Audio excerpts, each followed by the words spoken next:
Ayan. Ayan. Hindi ko na alam kung anong greetings gagawin ko. Meron ako ditong banana queue. At turon. Pero guys, same saging. Naka-high ponytail ako ngayon. Kasi guys, meron pa akong 10 minutes para dun sa sundo ng anak ko. So, dito ko sa car. Gutom na ako kasi anong oras na.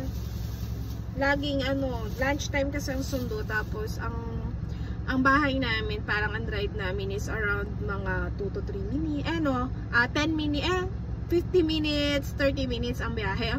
Nagkakamali ako sa, sa oras. Ay, Binili ko lang to dyan sa gilid-gilid. Binili kasi ako sa mga gilid-gilid. Pakiramdam ko masarap kumain ng mga street food lang. Kasi ito sa mga mamahalin. Dito, magkano to? Pero mahal na rin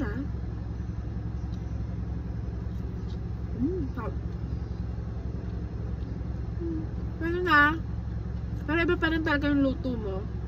Luto ko. Ayan. Mas siya, mas mapula yung asukal. Pero ito kasi dyan na lang sa gilid-gilid. So, dito sila magluto. Maglog pa. Ngayon, syempre, magdala din ako ng panulak.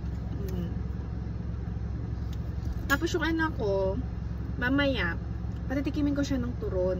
Kumakain naman siya actually. Kasi nung nagluto sila sa school, meron silang activity. Naguma sila ng turon. So, kumain siya. Pero hindi siya laging kumakain ng saging. Hindi siya masyado sa frutas. Hindi ko ba alam guys, kahit anong pilit ko, ayaw talaga. Gumagawa lang ako ng paraan kapag gusto ko yung pakainin ng mga prutas, gulay. Pero okay naman na siya. Nadadaan naman siya sa vitamins. Sabi ko sa inyo, yung mga pinagbibili ko, sakto lang to sa akin.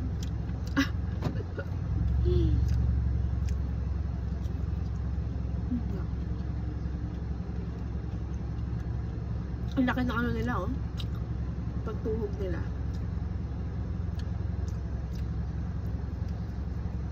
Minsan, pagka ganyang busog niya ako sa mga kung anong nakikita ko kasi aminin kayo din. Pag may nakikita kayo sa mga gilid-gilid na papabili kayo isaw, tusok-tusok, bibingka, kung ano-ano. May bibingka pa ngayon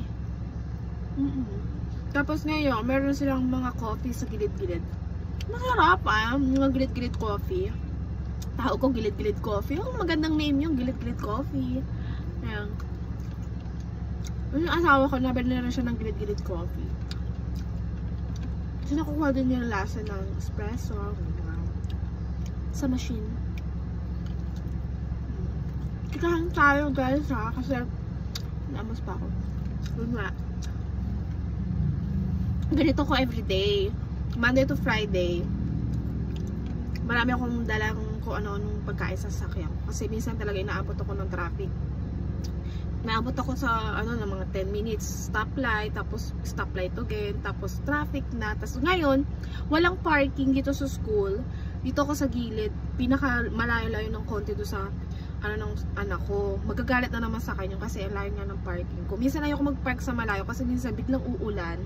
Wala akong dalang payo, tapos ang layo. So ginagawa ko, iniiwan ko siya sa harap. Sinusundo ko na lang siya. Ikot ba ko? Meron magkasakit ngayon guys, kaya lagi kayo mag-iingat, paiba-iba ang weather. Lalo ng mga bagets, mahina pa ang resistensyon nila.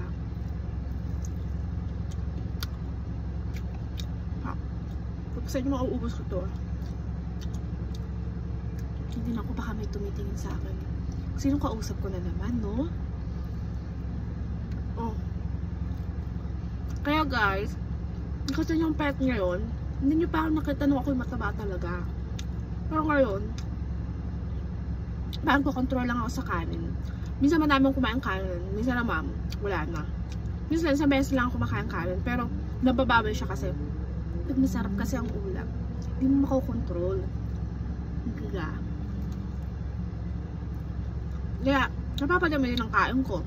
Lalo na mahilig ako sa mga sinasabi nila na Pag mahirap na pagkain, like sardinas lang. Pero huwag nyo lang pala yun. Mahal ng sardinas ngayon. Tuyo. Kaya nahilig ako sa ganyan. Gusto mo gulay-gulay, ganyan. Simpleng ulam lang, mga delata, okay na masaya na ako dun. Mas long as yung anak ko kumain na. Pero hindi ko siya pinapakain delata, guys, Kasi, bawal pa. Ayoko din. Gusto ko healthy food din. Minsan pag wala akong mapakain sa anak ko, gawa ko ng paraan. Magic. Pinapasta-pasta ko kung anong pasta maisip ko. Pero sila yung asawa, kaya met me ako nagluluto sa kitchen. Met me din ako nakakain. Met me din ako busog. Met me din ako linis. Hugas. May muyang pa. Walang katapusan. Kaya minsan, trabaho pa lang sa bahay. Pagod na ako. Pero minsan, sobrang tinatamad talaga ako. Yung kung gumalaw. Ano ba yung gusto mo lang mag-relax? Nood ng TV. Nood ng show. Kuri-yan. Yan. Minsan masasaulo ko na yung mga lingwahe ng bansa. Kung ano na mga pinapanood ko. Nanonood din ako ng mga Thailand show. Kasi may maganda din kasi silang mga TV shows. Maganda yung kwento. Kaya lang minsan ina-adapt na nila yung ibang movie. Ganoon man talaga tayo. Pero, iba kasi yung mga mukha nila, no? Ganda. Kasi, ubus ko siya. Kakadakdak ko. Hindi pa ako niyang busog, guys, Kaya ko pa ito kainin. Pero, mamaya. Baka mabuli-buli ako. Hindi ba itong tawag? Mamaya. Para bumaba. Pero alam nyo guys, ngayong mga past few days, tamad ang magluto. So, buti yung nasa bahay yung kapatid ko. Siya tagaluto minsan. May muyang pa talaga.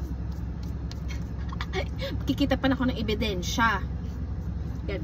Kapatid ko nagluluto, siya din ang minsan naglilinis. Pero hindi siya naglilinis na up and down, ganyan. Kung ano lang yung matulong niya sa akin. Ganoon naman talaga yung mga kapatid ko pag binibisita nila ako. Ngayon, mahaba yung bisita niya. Kaya mahaba lagi yung ano niya sa akin. Tulong niya sa akin. Which is, magta-thank you ako. Ayan na. May dumadaan sa harap ko. Marami kasing alarm yung sasakyan ko.